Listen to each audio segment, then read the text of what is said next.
Okay, we're on the roof. This is the solar array. There are 12 solar modules with Unirac racking attached to the roof.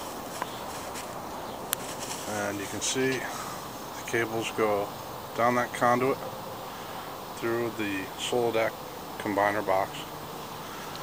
And then from there it goes into the house, through the inverter, out past the switch, so there's a photovoltaic system disconnect for the AC current.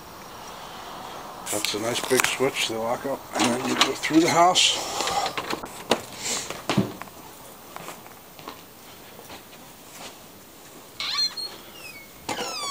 And here's your inverter.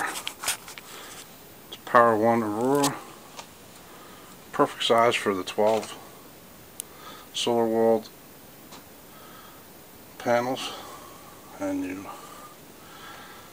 have a revenue grade meter which measures how much electricity your solar array generates total. So this has been running for a year, and you can see there's a lot there. It's something like 3,000 kilowatt hours have been generated.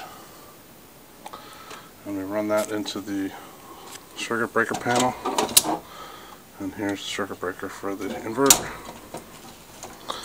So pretty much that's how it works. The solar panels power this inverter. The inverter turns the DC power from the solar panels into AC power and run it through the revenue grade power meter and the switches and straight into the circuit breaker, and that goes right out to the grid when there's more than enough power. So when there is an excess of power generated, like today when there's nothing but the refrigerator on, this number on the Pico utility meter, I'm sorry, this is PPL meter, will actually go backwards, start going down.